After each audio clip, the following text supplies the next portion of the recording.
fear, 그러니까 두려움이라는 것은 뭐 발표란 두려움의 일종이잖아요, 그죠? 뭐 대인공포증, 뭐 발표 불안증, 공황장애 이게 다 두려움의 일종인데 이 두려움을 영어로 이제 뭐라고 하느냐면 fear, F-E-A-R, fear라고 이야기합니다.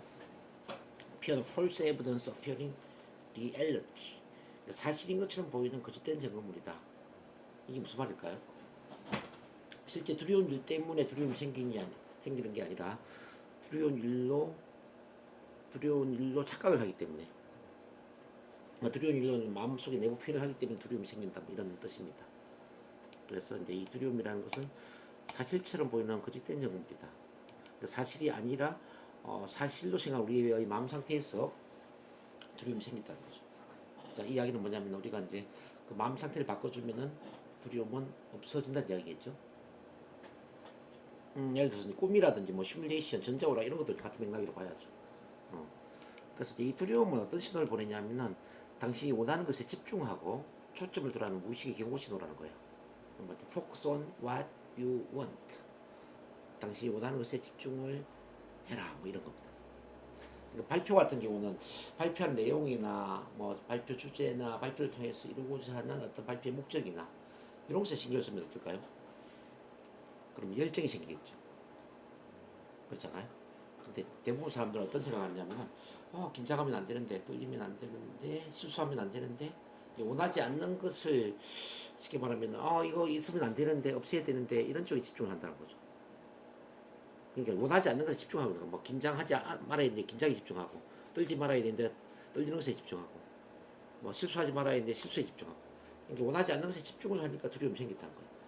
그래서 이제 두려움을 없애려고 하지 말고 두려움 반대를 생각하는 거예요. 두려움 반대는 뭐냐면은 원하는 거죠. 즉 발표 주제, 발표 내용, 발표의 목적 이런 게 원하는 거잖아요. 그렇지 않나요? 그 원하는 것에 집중을 하면은 원하는 것이 마음을 채우고 그 원하는 것이 마음을 채우면은 열정이 생기는 거예요. 열정이 생기면은 열정이 두려움을 대체시키죠. 이제 우리 이제 감정은 동시에 두 가지를 느낄 수가 없어요. 감정의 의자는 하나밖에 없다는 거지. 두려움이 앉아버리면 열정이 없고 열정이 앉아버리면 두려움이 없어. 쉽게 말하면 두려움이 크면 열정이 없어지고 열정이 크면 두려움이 없어진다 이 말이에요. 어차피 이제 그 발표할 때 이제 새로운 환경에 들어가면 누구나 약간 떨림의 증상을 가질 수가 있습니다. 근데 이제 똑같은 떨림인데 내가 어떤 원하는 것에 집중을 하면 이 떨림이 흥분이 되고 열정이 될 수가 있어서요. 근데 이제 원하지 않는 뭐 긴장 떨림이나 실수나 이런 데 신경 쓰잖아요. 그럼 떨림이 긴장 불안으로 가는 거예요. 이해되시나요? 그래서 이제 떨림이 똑같은 떨림인데 어떤 기대감, 설레임, 열정 이런 긍정적인 것이냐 아니면은 긴장감이나 불안감과 같은 부정적인 것이냐 이거는 뭐냐면은 내가 원하지 않는 것에 집중하느냐 원하는 것에 집중하느냐에 따라서 달라진다는 얘기죠. 그래서 이제 그 발표를 할 때는 반드시 원하는 것에 집중을 해야 된다. 이게 참 중요합니다. 자, 그 다음에 그러면 이제 이 발표 불안과 같은 마음의 상처는 왜 생겼는가? 이제 크게는 세 가지 이유에서 생겨요. 첫 번째는 이제 아기는 두려움을 모르고 태어났는데 태어난 이후에 부모로부터 큰 소리, 금지시하는 말을 듣게 되면 두려움을 학습하게 됩니다. 하지 마, 뭐 그만둬, 윽박지르는 소리 있잖아요. 이런 윽박지르는 소리를 듣거나 이제 엄마 아빠가 아기 앞에서 부부 싸움을 하거나 특히 옛날 아버지 같은 경우에는 술 마시고 물건 집어 던지고 큰 소리 지르고 욕하고 이런 게 좀 많이 있었잖아요. 물론 우리 선생님 아버지는 그렇지 않지만 그런 분들이 많이 있단 말이에요.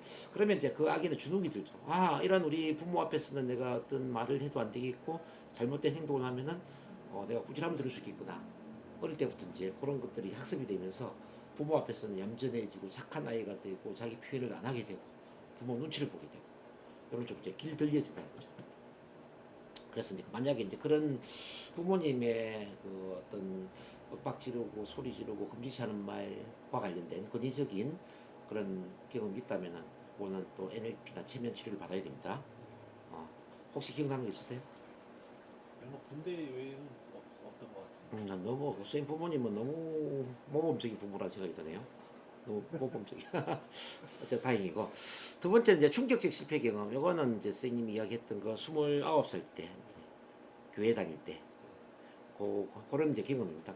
이런 실패 경험은 어떤 종류들이 있냐면 이제 음악 시간 악기를 연주하다가 떨었거나 노래 부르다가 떨었거나 소풍 가서 노래 부르다가 뭐 장기자랑 하다 떨었거나 또는 뭐 국어 시간에 그 책을 읽다 들었거나 또는 뭐 공개적으로 앞에 나와서 칠판에 옛날에 수학 문제를 풀고 그랬잖아요. 네. 수학 문제를 풀다가 틀리거나 뭐 이런 것들이 이제 꾸지람이나 창피한 경험과 연결될 때 충격적 실패 경험이 됩니다.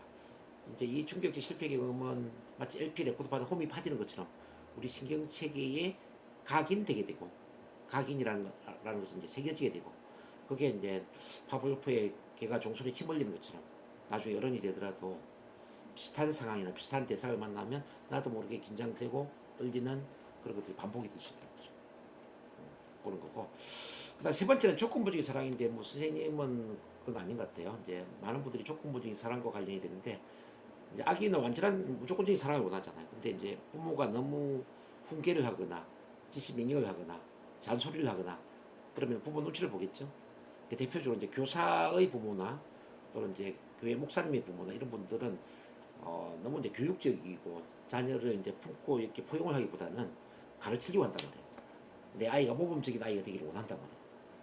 그럼 이제 아기는 내가 실수를 하고 이제 말썽을 부리더라도 사랑받기를 원하는데 나를 너무 이렇게 이제 훈계를 하고 잔소리를 하다 보니까 이제 부모한테 사랑받기 위해서 부모 가치를 촉구화시키고 부모 눈치를 본단 말이에요. 근데 그게 부모대로 끝나는 게 아니라 나중에 어른이 되면은 주변 사람들 눈치를 보고 주변 사람들한테 완벽하게 잘 해야 된다라는 완벽주의 성향, 이런 더 나아가서 강박증 또는 A타입 양식 이런 식으로 이제 갈 수가 있다는 뜻이죠. 어쨌든 크게 보면 이런 세 가지에서 일어나는데 우리 선생님 제가 상담을 해보니까 2번 문제라는 걸 제가 알게 됩니다. 2번. 뭐 이제 그렇게 하시면 되겠고 쭉 넘어가고 뭐 그다음에 또 한 가지 더 봐야 될 게 뭐냐면 이제 선생님 이제 이 자율신경계 작용을 좀 이해를 해야 돼요. 이런 그 두려움이나 상처가 있으면은 교감신경계에 감인 반응이 생길 수가 있어요. 교감신경계 감인 반응이 되면 이제 뇌가 불면 어지럼증, 심장이 빨리 뛰고 위장에 소화불량 위험이 있고 상자에 변비 설사가고 말초 혈관이 수축이 되면서 손발이 차거나 저리고 근육이 긴장되면서 두통, 가슴이 압박감, 떨림, 목에 이물감, 목에 이물감이 있으면 이제 기침이 나거나 뭐 침을 삼키거나 이렇게 되겠죠. 그다음에 침샘 입이 마르고 호흡이 빨라지고 이런 현상이 일어나는데 요거는 이제 쉽게 말하면 교감신경계와 부교감신경계의 이 자율신경계 작동에서 고장이 났다. 고장. 그러니까 이제 모든 사람들은 이 교감신경계와 부교감신경계를 마치 온오프 스위치 장치처럼 왔다 갔다 하거든요. 예를 들면 이제 편안한 상태에서 부교감신경계가 작동이 되죠. 그러면 호흡이 길어지면서 신체가 정상으로 되돌아오면서 에너지를 재충전하는 이런 상태가 되는데 만약에 이제 스트레스를 받거나 새로운 상황에 들어가거나 좀 불안하거나 불편하거나 이러면은 호흡이 짧은 상태로 간다는 거죠. 그러면 에너지를 방출하고 신체가 행동할 준비를 시키는 응급투쟁 및 도주 반응 체계가 된다. 그러면서 이제 fight flight 시스템이 되는 거죠. 뭐 싸울 것인가 도주할 것인가 fight flight 시스템이 되는데 요게 심할 경우에 이제 요 상태가 되는 거죠. 뭐 지금 아까 이야기했던 불면 어지럼증 빨리 뛰고 뭐 심장이 빨리 뛰고 소화불량 위험 이런 여러 가지 특징들. 근데 요건 자연스럽게 왔다 갔다 해야 되는데 이제 문제는 이런 거예요. 다른 사람들은 편안한데 나는 불편한 거지. 다른 사람들은 편안한데 나는 호흡이 짧아지고 긴장이 되고 불안한 거예요. 그래서 발표하는데 다른 사람들은 편안하게 발표를 잘하는데 나는 긴장이 되고 불안하다 이 말이에요. 나는 막 가슴이 빨리 뛰고 뭐 또 침샘이 마르고 이런 증상이 일어난다 이거지. 이거는 자율신경계가 고장이 난 거죠. 뭐 교감신경계 과민 반응이 된 거죠. 즉 다시 말하면 앞에 이야기했던 이런 어떤 마음의 상처 이런 한 세 가지 이런 세 가지를 갖고 있는 경우에 바로 교감신경계의 과민 반응이 오는 거예요. 그러면은 일반적인 사람하고 좀 다르게 일반적인 사람들은 편안하게 생각하는 상황에서 나는 불편하고 일반적인 사람들은 편안하게 호흡을 하는데 나는 호흡이 짧아지고 나는 불안하고 긴장되고 침샘이 마르고 이런 문제가 일어난다 이 말이에요. 그래서 이거는 의식적인 노력으로는 좀 힘들어요. 이런 케이스는 제가 어제도 설명을 드렸지만은 반드시 트랜스 상태에서 무의식 속에 각인되어 있는 부정적인 패턴을 바꿔야 된다. NLP 치료나 체면 치료를 해야 된다. 이걸 제가 말씀을 드리고요. 그리고 이제 복식 호흡법이나 또는 보이스 트레이닝을 통해서 안정된 호흡을 하고 안정된 목소리를 연출하는 그런 훈련을 의식적으로 할 필요가 있다는 거죠. 오늘도 치료 이후에 제가 그걸 좀 도와드리려고 생각을 해요. 네. 자, 그럼 이걸 어떻게 극복할 것인가, 이걸 10가지를 이제 빠르게 좀 정리를 한번 해보겠습니다. 우선은 첫 만남의 법칙. 이거는 이제 뭐냐면 무조건적인 수용과 존중, 공감적 이해가 되는 편안한 환경 속에서, 편안한 환경 속에 나를 있는 그대로 표현하는 거예요. 있는 그대로. 그러니까 즉 실수를 해도 전혀 문제가 안 되는 상황에서 뭐 실수하면 실수하는 대로, 긴장되면 긴장되는 대로, 뭐 호흡이 빨라지면 빨라지는 대로 나를 있는 그대로 표현하는 연습을 한다는 거죠. 아, 그러니까 일요일 같은 경우에 저희가 이제 스피치 집단 훈련 시킬 때 이런 참만남 훈련 시키거든요. 앞에 나가서 그냥 편안하게 뭐 자기 소개하게 만들고 발표하게 만들고, 또 참만남 카드라는 게 있는데 그 카드 질문지에 맞게 즉석에서 스피치를 하게 만들죠. 그럼 일요일 날 하시나요? 일요일날 10시부터 12시까지 위치가 어딘가요? 여기서 아, 여기 이 공간에서 해요. 그럼 사람들이 많이 오시나요? 요즘은 많이 안 와요. 요즘은 뭐 한 4명에서 6명일 거인데, 어쨌든 이제 그런 환경에서 자기를 표현을 해봐야 되는데, 이번 주는 휴강입니다. 이번 주. 크리스마스 이제 그래서 휴강, 이번 주 휴강입니다. 어쨌든 이제 새해부터 온다고 생각, 새해 선생님 이제 치료받고 새해부터 오시면 좋아요. 그럼 여기서 이제 뭐 사람들 앞에서 낭독도 해보고, 사람들 앞에서 자기 소개도 해보고, 또 즉석 스피치도 해보는 거지. 뭐 예를 들어서 뭐 카드 질문지들 좀 이런 질문이 나올 수가 있어요. 뭐 하루 중 가장 편안한 기분을 느끼는 시기는 언제인가, 이렇게 질문을 할 수도 있어요. 그럼 그 질문에 맞게 이야기하는 거죠. 지금까지 보았던 영화 중에 가장 기억에 남는 영화 장면이 있다면 어떤 장면인가, 뭐 이걸 소개하는 거지. 그러니까 누구나 말할 수 있는 그런 질문을 던져줘요. 그런 그 질문에 맞게 있는 그대로 그냥 내 생각을 표현을 하는 거죠. 그럼 표현할 수 있잖아요. 그 어려운 게 아니죠. 자, 그렇게 이제 있는 그대로 나를 표현하는 그 참만남 훈련을 하는 게 도움이 될 수가 있다는 거. 그게 1번이고요. 두 번째는 발산의 법칙. 지금 이제 선생님은 내면에 이제 억압되어 있는 에너지가 있거든요. 뭐가 억압되어 있냐면은 긴장이라든지 불안이라든지 감추고 싶은 어떤 나의 마음이라든지 이렇게 이제 억압이 되어 있단 말이에요. 그러니까 뭔가를 있는 것을 표현하지 못한다라는 것은 억압이 되는 것이고, 억압이 된다라는 것은 엉어리가 되는 거예요. 엉어리. 엉어리는 오래되면 뭐가 되느냐면 한이 되는 거예요. 한은 오래되면 화병이 된다는 거죠. 화병의 일종의 발표 불안증이나 대인 공포증이 되는 거예요. 이해되시나요? 그럼 이걸 어떻게 이제 발산할 것인가? 우선 소리를 크게 지르는 게 중요해요. 오늘도 긍정문을 크게 외치는 걸 한번 해볼 겁니다. 네. 소리를 크게 지르고, 그다음에 크게 웃는 것. 혹시 크게 웃어보신 적 있으세요? 되게 잘 웃던 사람이었는데 최근에는 나이 들면서 점점 안 웃게. 그냥 우리가 웃는 이런 거 말고 이제 큰 소리로 큰 소리를. 오버액션을 해가지고 막 아, 이런 식으로 거의 없는 것 같은데. 이렇게 잘 나가죠. 네. 군대에서 구령 붙여보신 적 있으세요? 구령. 네, 군대에서는 했죠. 구령, 뭐 구령을 붙이는 것처럼 큰 소리로 네. 고함을 지르고 그 큰 소리로 웃는 거지. 그런 것들이 이제 그 발산이 될 수가 있었어요. 어쨌든 그런 훈련들.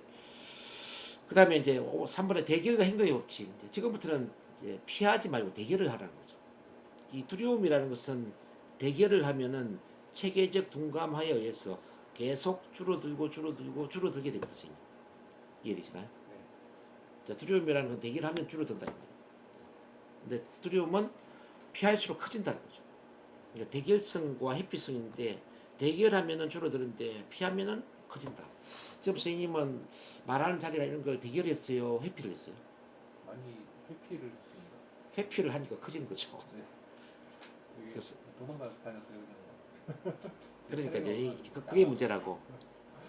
만약에 이제 말할 자리가 있으면은 계속 말을 했다면은 아마 지금 굉장히 이제 이 두려움이 줄어들어 있을 텐데, 계속 회피했기 때문에 작은 두려움이 큰 두려움으로 커져 있는 겁니다. 그래서 괴물은 어릴 때 죽어야 된다 그 말처럼 두려움도 작을 때 죽여야 되는 거거든요. 그 죽이는 방법은 큰 게 아니라 대결하면 돼. 그냥 부딪히면 없어지는 거죠. 그 다음에 행동의 법칙. 이제 두려운 행동을 하면은 두려움이 생길까요? 자신감이 생길까요? 어떻게 생각하십니까? 그런 행동을 하면 두려운 행동을 했을 때에 두려움이 생길까요? 자신감이 생길까요? 그런 행동이 잘 되면 이제 자신감이 생기지 않을까요? 예를 들어서 이제 숯불 걷기를 우리가 하거든요. 불 타고 있는 숯불 위를 걷게 되면은 숯불 위를 걸었을 때의 기분은 어떤 느낌일까요? 두려움이 생길까요? 자신감이 생길까요? 무섭지 않을까요? 자, 숯불을 바라보는 그 순간은 두렵겠죠. 네. 숯불을 걷고 지나갔을 때는 어떤 느낌일까요? 지나갔으면 이제 지나갔으니까 이제 자신 있겠죠. 자, 두려운 행동을 하기 이전에는 두려운데 행동한 이후에는 자신감이 커지겠죠. 그건 이해되시나요? 네. 예를 들어서 이제 요즘은 안 하는데 옛날에 우리가 이제 지하철 스피치라는 거 했거든. 네. 지하철 스피치를 하기 이전에는 엄청 두렵겠죠. 지하철 스피치를 끝나고 나면 어떤 느낌일까요? 지하철에서 막 스피치를 하는 건가요? 그렇죠, 하죠. 어. 지하철 스피치 하기 이전에는 좀 뭐 눈앞이 캄캄하고 두려움이 커질 수가 있겠죠, 그죠? 근데 실제 지하철 스피치를 했어. 한 칸, 두 칸, 세 칸, 네 칸, 다섯 칸 네. 이렇게 지하철 스피치를 해버리면 어떤 느낌일까요? 뭐 끝나면 이게 뭔가 좀 후가분하고 뭔가 좀 만약에 잘 됐으면 저도 막 떨림 이런 게 없이 잘 됐으면 그때부터 좀 자신감이 많이 붙지 않을까. 떨림이 있건 없건 관계없이 예. 두려운 행동을 하는 순간 자신감이 생기는 거예요, 그러니까 두려운 행동은 자신감을 만든다 이 말이에요. 그러니까 두려움과 자신감은 사실은 한 묶음이야. 한 묶음. 근데 사람들은 두려운 행동이 자신감을 만든다는 걸 잘 모르죠. 그래서 두려운 행동을 피하지. 두려운 행동을 피하기 때문에 두려움이 커지는 거예요. 근데 두려운 행동을 하는 순간 자신감이 커진다 이 말이에요. 그래서 우리가 극기 훈련을 왜 합니까? 극기 훈련. 뭐 밤에 밤 12시에 공동묘지를 간다든지 뭐 공동묘지 가기 전에 두렵잖아요. 근데 공동묘지를 갔다 오면 자신감 생기잖아요. 뭐 암벽 등반이라든 이런 것도 마찬가지지. 암벽 등반을 하기 전에 두려운데 등반을 하고 나면 자신감 생기잖아요. 그러니까 두려운 행동은 두려움 자신감을 만든다 이 말이에요. 근데 많은 분들이 두려운 행동을 피하지. 두렵기 때문에 피한단 말이에요. 행동을. 앞에 발표하는 것도 피하고 사람들 앞에 강의하는 것, 뭐 회의를 하는 거, 사람들 앞에서 뭘 어쨌든 이렇게 이제 연설한다든지 이걸 다 피하죠. 미국에서도 연구를 해봤는데 가장 두려운 게 뭐냐 1순위, 2순위, 3순위 매겨보니까 3순위가 물에 빠져 죽는 게 3순위로 두려웠어요. 2순위 두려움이 뭔지 아세요? 2순위는 불에 타서 죽는 겁니다. 1순위는 사람들 앞에서 말하는 거예요. 그게 1순위예요? 와. 미국인들이 1순위가 그 사람들한테 말하는 게 두렵다는 거지. 우리나라도 마찬가지겠죠. 이렇게 사람들 말하는 걸 두려워한다는 거죠. 근데 실제 말을 해버리면 어떨까요? 실제 사람들 앞에 말을 해버리면 자신감이 엄청 커지겠죠. 그래서 그런 점에서 이제 선생님은 뭐 동아리 회장도 하고 뭐 군대에서 사격 1등도 하고 참 많은 그런 성공 경험이 있기 때문에 원래는 자신감이 커져 있어야 되는데 사실은 이제 그 자신감을 연결을 못 시켰다는 생각이 들어요. 29살 때 그 단 한 번의 실패 때문에 그거는 회피를 했기 때문에 그렇다는 거죠. 회피.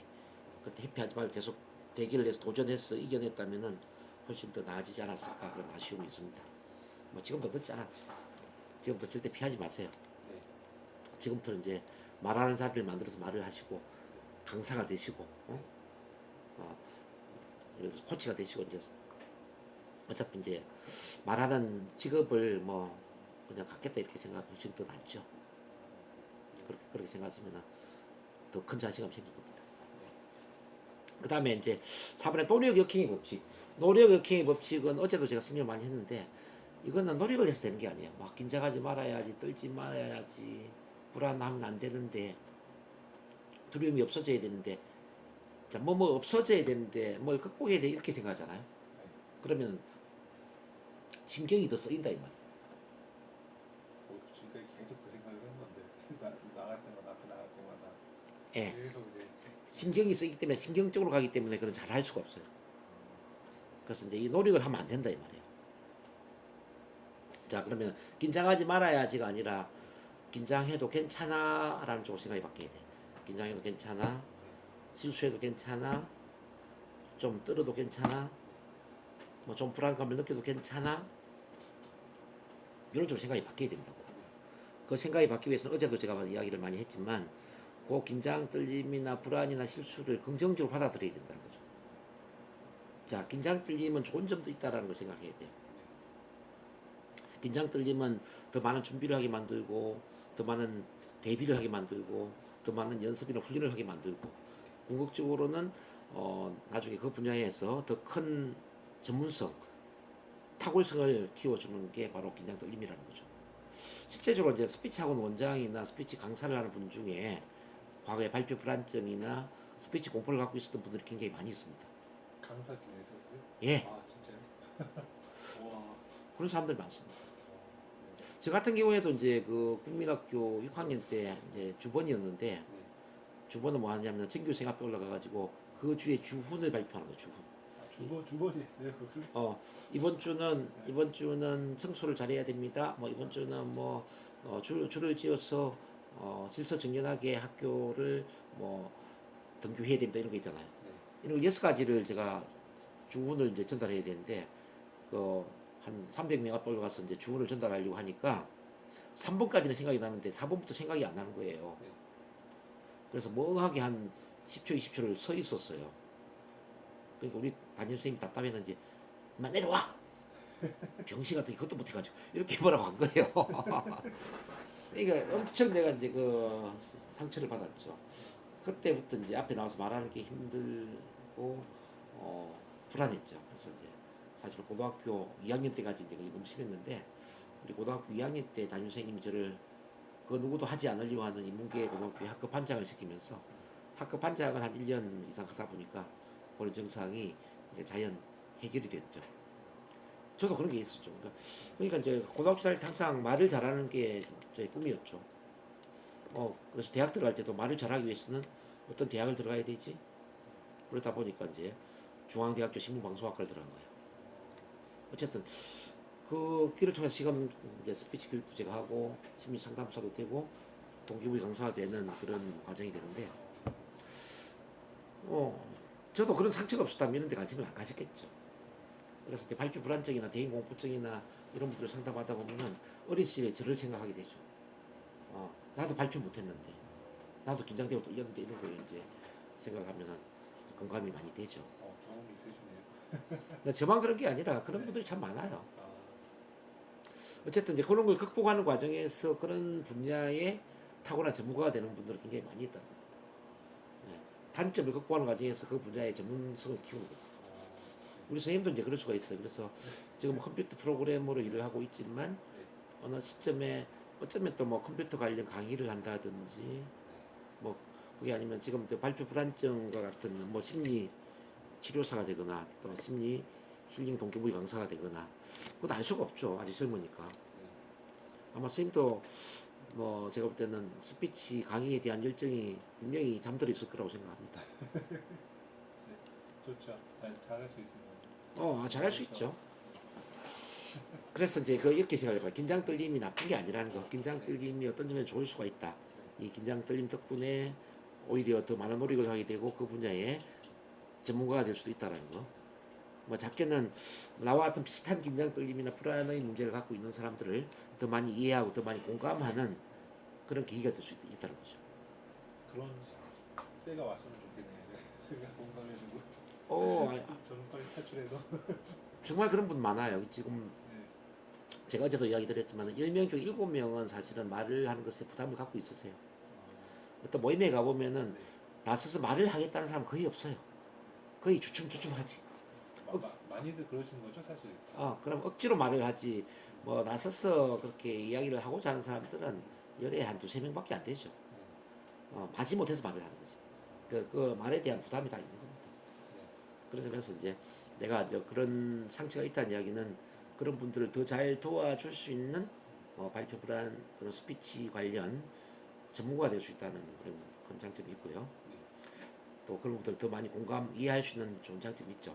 그래서 마음속에 이제 이렇게 생각을 해야 돼요. 긴장을 없애야 된다, 떨림을 없애야 된다. 이거보다는 뭐 긴장 떨림에 좋은 점도 있는데 뭐 긴장되면 어때? 뭐 말을 잘하면 좋지만 좀 긴장되고 떨리는 것도 괜찮아. 자, 좀 불안해도 괜찮아. 이게 좋은 점을 생각하라는 거죠. 좋은 점 생각하고 그리고 더 나아가서 이렇게 생각하면 좋아요. 지금 현재 이 긴장 떨림이나 불안의 문제를 더 나은 쪽으로 활용할 수 있다면 어떤 쪽으로 활용할 수 있을까? 이 긴장 떨림이 소모로 인해서 앞으로 어떤 점이 좋아질 수 있을까? 한번 생각해 보자.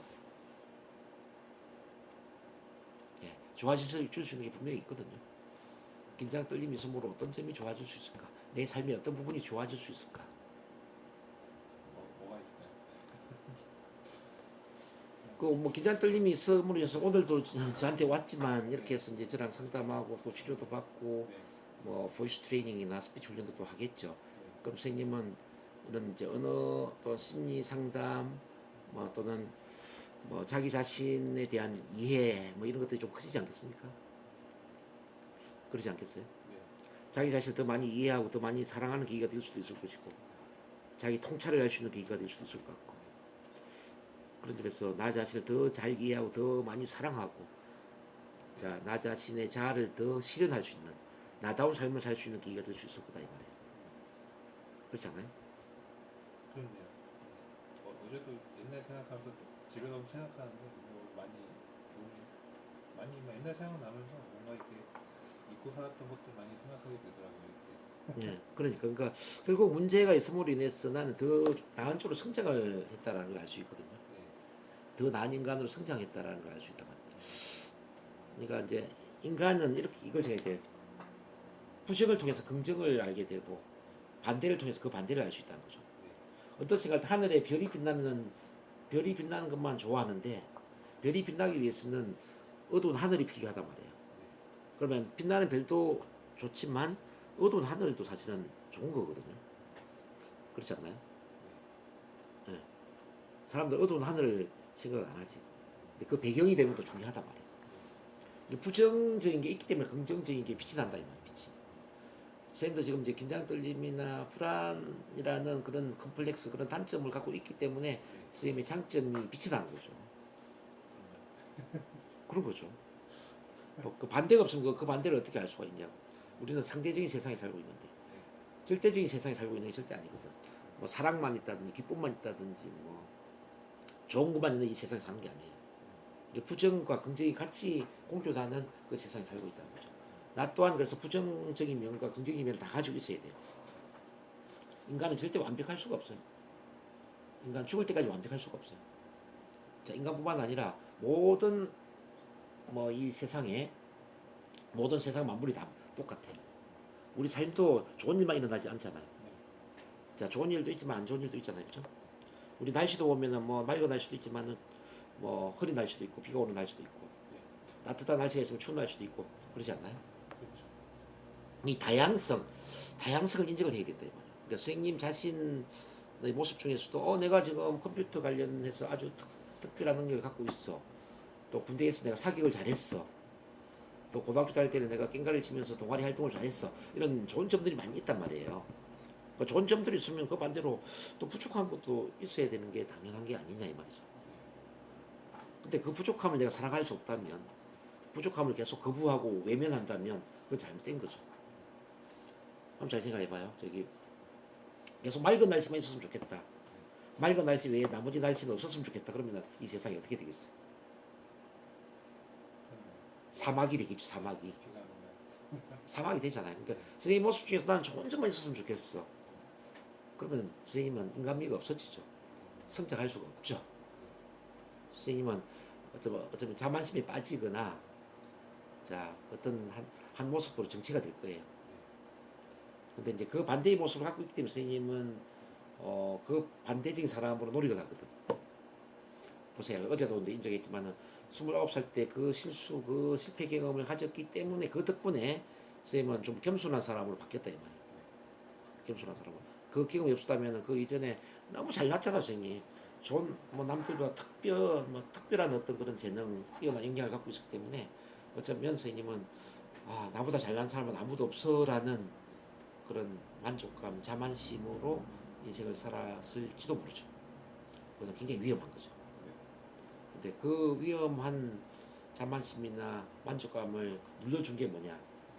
그 실패 경험이다 이 말이에요. 그러니까 우리 경험 중에 불필요한 경험은 아무것도 없어요. 다 좋은 경험이에요. 그래서 이런 생각을 해야 돼요. 내가 발표를 잘하는 것도 좋은 일이야. 그렇지만 발표를 잘 못하는 것도 좋은 일이야.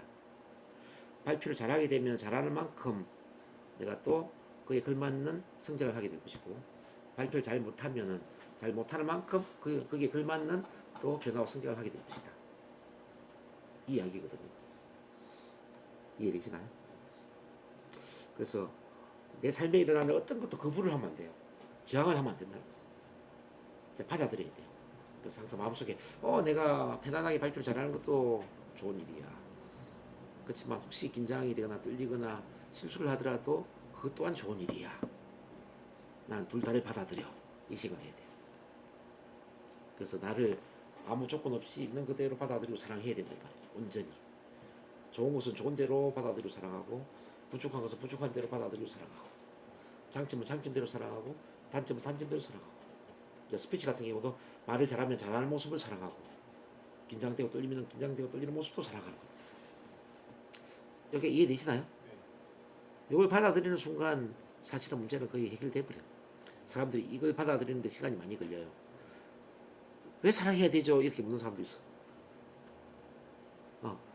긍정만 사랑해야지 왜 부정도 사랑해야 돼요? 뭐 이렇게 따지는 사람도 있습니다. 네, 긍정과 부정을 둘 다 사랑할 수 있는 그 마음을 키울 때 사실은 모든 문제가 사라지게 된다는 겁니다. 그래서 이제 이 노래 역행의 법칙이라는 것은 그와 같이 긍정 부정을 다 사랑하는 뜻입니다. 다 좋은 쪽으로 받아들여서 말을 잘하는 것도 좋은 일이고 때때로 긴장되고 떨리더라도 뭐 크게 문제되는 건 아니다라는 것을 받아들이고 사랑해야 된다는 걸 이야기한 겁니다. 자, 그렇게 노력을 하지 말고요. 그러면서 5번에 집중의 법칙. 집중을 하는데 어디에 집중을 하느냐? 선생님이 말하는 주제와 말하는 내용과 말하는 목적에 집중을 해보자는 거죠. 자, 우리가 열정을 가지려면 자기 자신한테 모든 걸 팔아야 돼요. 자, 열정이라는 단어가 뭡니까, 선생님? 열정. 열정인데 수지의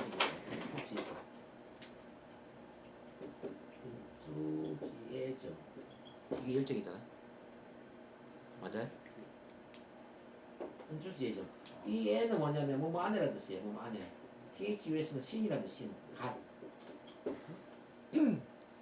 IASM은 I am sold myself. 나 자신한테 판매한다는 뜻이거든.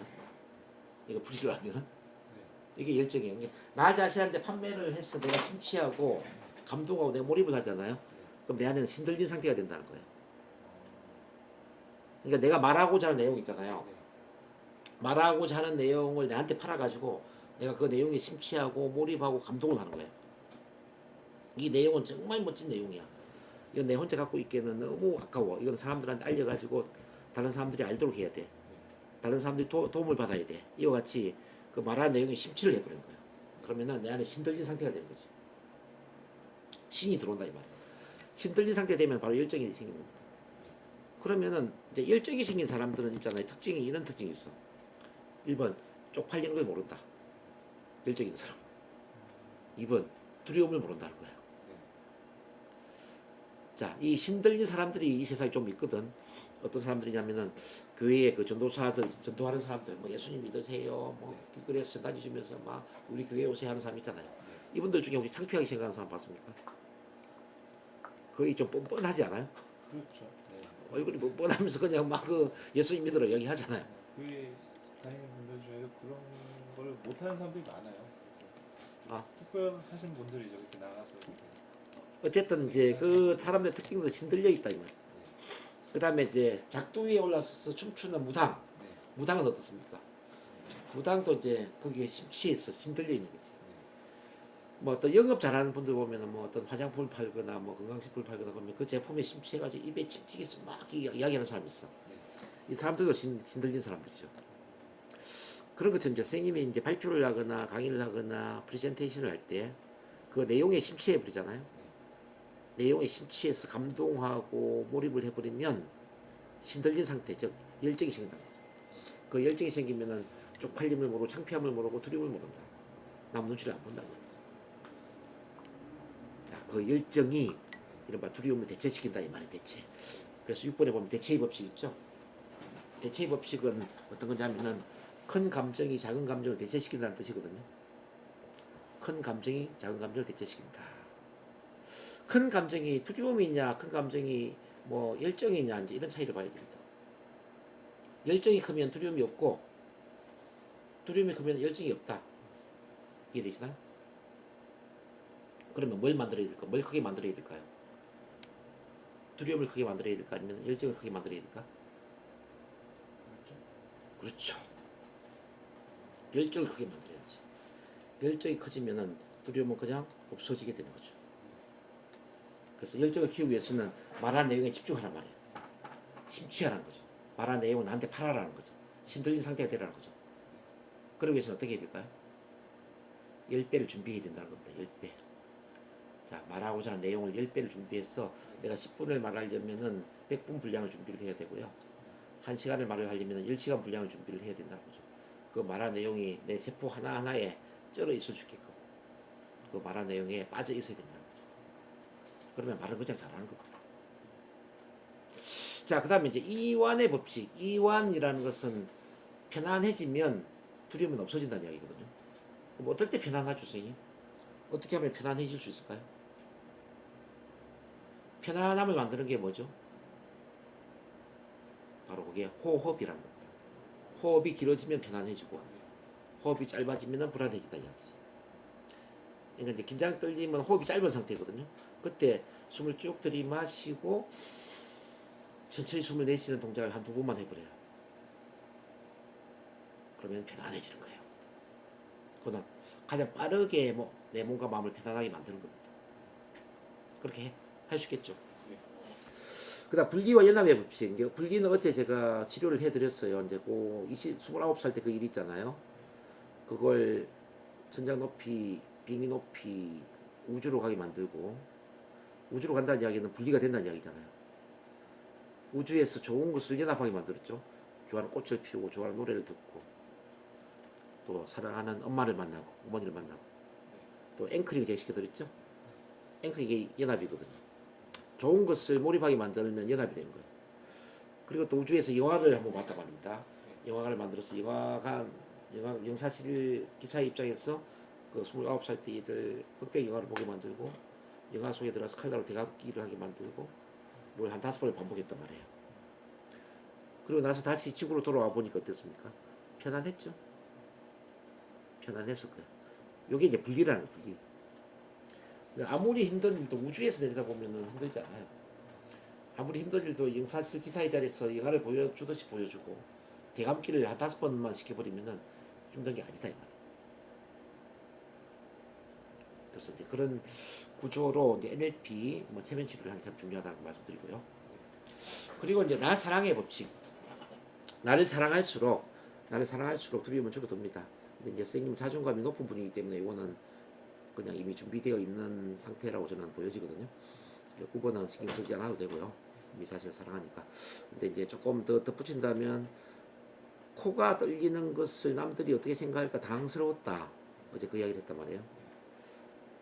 코가 떨리는 그 자체를 사랑하지 못한다는 이야기거든. 다른 말로 하면은 코 떨림. 그래서 이제 코 떨림을 사랑하는 마음을 키우는 게 좀 남아있는 과제가 아닐까 싶어요. 코 떨림도 사랑해야 된다는 거죠.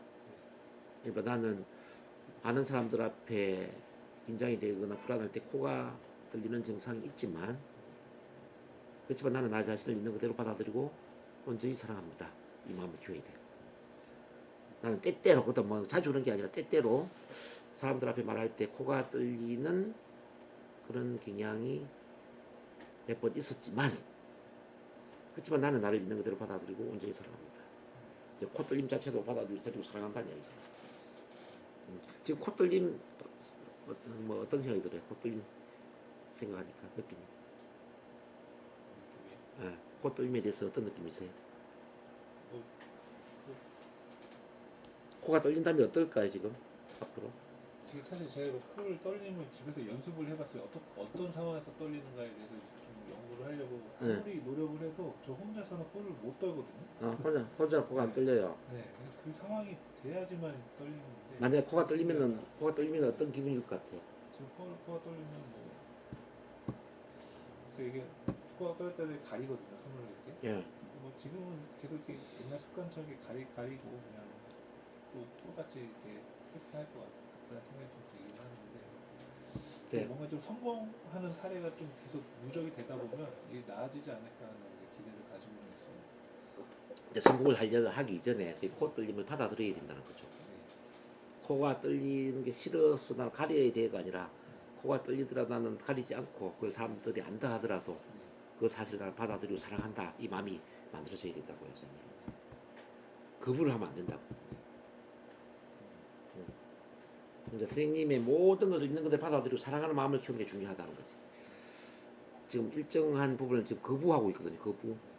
아, 코 떨림이 일어나면 나는 그 감추기 손을 이렇게 가려야 되고 남들이 몰랐으면 좋겠다고 생각한다. 그걸 나는 받아들이지 못하고 있다는 이야기지. 코 떨림 싫다는 이야기고 코가 떨리지 말았으면 좋겠다는 이야기거든요. 근데 그 생각을 바꿔서 이렇게 생각해야 돼. 비록 코가 떨린다 하더라도 그리고 코가 떨리는 건 남들이 안다 하더라도 나는 나 자신을 온전히 받아들이고 사랑한다. 이 마음을 만들어야 돼요. 코 떨림에 신경을 안 써야 된다고요. 이 치료의 목적은 신경을 쓰지 않는 것으로 가야 돼, 선생님. 증상이 없어진다 하더라도 신경을 쓰잖아요. 그럼 또 그 증상이 나타날 수가 있다는 거지. 근데 그 증상 자체를 신경을 안 써버리면 어떠냐? 그 증상은 사라지게 되는 거죠. 아, 신경을 안 쓰면 사라진다. 신경을 안 쓰면 없어져 버리죠. 근데 증상이 사라졌다 하더라도 신경 쓰는 마음이 남아 있잖아요. 그러면 언젠가는 다시 그 증상이 나타난다는 거지. 이 말이 이해가 되시나요? 그러니까 그 증상을 완전히 받아들이라는 거죠. 코 떨림 증상 있다 하더라도 나는 신경 쓰지 않는다 이 마음이 돼야 돼. 코 떨림이 있건 없건 그건 중요하지 않다라는 거지. 근데 저도 이제 다른 사람들 발표할 때 보면 이렇게 목소리도 떨고 막 안절부절 못하시는 분을 봤는데 사실 그게 대수롭지 않거든요. 그냥 그런가 보다 하고 넘어갈 일인데 유독 제가 좀 심하게 좀 신경을 썼던 것 같아요. 그러니까 그게 이제 완벽주의 성향 때문에 그렇잖아요. 근데 뭐 그런 것도 완벽주의가 약간 좀 있습니다. 그걸 내려놔라고. 그러니까 이제 인간은 완벽할 수가 없다고 제가 말씀드렸잖아요. 선생님이 컴퓨터도 잘하고 옛날에 깽가리도 잘 치고 또 군대에 있을 때는 사격도 잘했던 것처럼 그 반대도 있어야 되는 게 맞단 말이에요. 인간 모든 걸 다 잘할 수가 없어요. 아니 모든 걸 잘하면 안 돼요. 원래 모든 걸 잘하면은 자만하다니까. 자만심에 빠진다니까요. 인간이 왜 이렇게 장점이 있으면 단점이 있고 아주 잘한 게 있으면 컴플렉스가 있느냐 하면요. 자만하지 말라는 거예요. 자만. 그 부정을 통해서 긍정적인 것에 너무 자만을 하지 말라는 거죠. 선생님 또한 자만을 하면 안 되잖아요. 그래서 선생님이 코가 떨리거나 뭐 약간 이런 게 있는 게 그거는 잘못된 게 아니에요. 우리 코가 떨리는 걸 다른 사람들이 안다 하더라도 절대 선생님을 무시하지 못해요. 무시하지는 않더라고요. 아무도. 무시하지 못하죠. 왜냐하면 그 반대에 좋은 점을 많이 가지고 있거든. 네. 그렇잖아요. 그래서 이제 선생님 또한 이제 그 코 떨림 증상을 갖고 있기 때문에 다른 사람을 무시하지 않겠죠. 다른 사람의 단점을 보거나 다른 사람의 부족함을 안다 하더라도 선생님이 그 사람을 무시하지 않겠죠. 그런 겸손한 마음이 있겠죠. 따뜻한 사랑의 마음이 있지 않겠습니까? 그런 마음을 키워주는 건 좋은 거 아니에요, 선생님? 좋죠. 네, 근데 왜 코 떨림을 감추려고 하세요? 좋은 건데. 그때 당시에 좀 당황을 했는데 지금 와서 생각을 해보니까 사실 별일 아니네요. 별일 아니지. 별일 아닌데 그걸 가지고 저도 이제 석사 따면서 석사 논문 발표해야 되는데 그때도 왜 이렇게 떨었는지 모르겠어요. 그래갖고 뭐 다 아는 사람들 와서 앉아 있는 건데 사실 심지어는 다 왜 이렇게 떨었는지 모르겠네요. 그러니까 지금 이제 선생님은 인지적인 문제를 갖고 있다고요. 그래서 지금 제가 인지적인 문제를 해결해 주려고 계속 이런저런 이야기를 제가 하고 있잖아요. 선생님의 그 사고 구조가 바뀌어야 된다는 거죠. 코 떨림 증상이 없어져야 된다는 그 사고에서 코 떨림 증상이 있건 없건 이건 중요한 게 아니다. 증상이 있어도 좋고 없어도 좋다라는 쪽으로 바뀌어야 된다는 거죠. 뭐 발표할 때 긴장 떨림도 같은 맥락이에요. 긴장 떨림이 있건 없건 이건 중요한 게 아니다라는 쪽으로, 그 대수롭지 않다는 쪽으로 생각이 바뀌어야 된다고요. 그러니까 이런 거예요. 그러니까 긴장 떨림이 심해서 문제가 된 게 아니라 선생님은 긴장 떨림에 신경을 쓰는 게 문제라는 거죠. 그런 것 같습니다. 지금. 코 떨림 증상이 있어서 문제가 되는 게 아니라 코 떨림 증상에 신경을 쓰기 때문에 문제가 되는 거예요. 그러면 문제 해결을 어떻게 하느냐? 코 떨림 증상을 없애는 게 해답이냐? 코 떨림 증상에 신경을 안 쓰는 마음을 만드는 게 해답이냐? 어느 쪽이죠? 마음을 만드는 게 그렇죠. 바로 그거예요. 그 이야기를 하는 겁니다. 자, 마음이 이제 신경을 안 쓰는 쪽으로 가버리면 떨림 증상이 있다 하더라도 신경을 안 써버리기 때문에 어느 순간에 없어져 버린다는 거죠. 그러니까 신경 안 쓰면 없어지고요. 신경을 쓰면은 남아있고 그런 거예요. 남아있기를 원하면 계속 신경을 쓰면 돼요. 평생 남아있기를 원해. 그럼 평생 신경 쓰면 돼. 근데 나는 평생 남아있지 않았으면 좋겠어. 그러면은 지금부터라도 지금 당장 신경을 안 써버리는 겁니다. 그러니까 신경 안 쓰는 방법은 뭐냐? 간단해요. 받아들이는 겁니다. 수용을 하라고요. 아, 코 떨림 증상이 있어도 나는 좋아. 코 떨림 증상이 꼭 나쁜 건 아니야. 이런 식으로 받아들이는 겁니다. 긴장 떨림이 꼭 나쁜 건 아니야. 긴장 떨림이 있어도 큰 문제가 없어. 긴장 떨림은 심장이 뛰기 때문에 긴장 떨림이 있는 거 아니겠습니까? 심장이 뛰지 않는 사람이 이 세상에 어디 있어요? 모든 사람은 심장이 뛰죠. 공동묘지에 있는 사람이야 심장이 안 뛰지. 살아있는 사람들은 진짜 심장이 다 뛰고 살아있는 사람은 어느 순간에 긴장되고 떨릴 수가 있다는 뜻입니다. 그건 일반적인 인간의 현상이거든요. 근데 그걸 받아들여야 된다는 거죠. 일례로 강호동 씨 아시죠? 강호동 씨가 옛날에 씨름 선수 시절에 이제 그 이경규라는 그 고향 선배로부터 이런 제안을 받았어요. 너 너무너무 위트도 있고 코미디언처럼 말을 잘하니까 너 방송계에 한번 진출해보자. 방송 MC를 하면 참 잘하겠다. 이렇게 이야기하니까 선배님 저 안됩니다. 저 너무 떨리고 긴장돼가지고 절대 저는 할 수가 없어요. 그러니까 이제 이경규 씨가 이런 이야기 했단 말이야. 네가 방송계에 나가서 만약에 성공하지 못한다면 내가 평생 이 밥값 대줄게. 자, 먹여 살릴게. 이렇게 이야기할 거예요.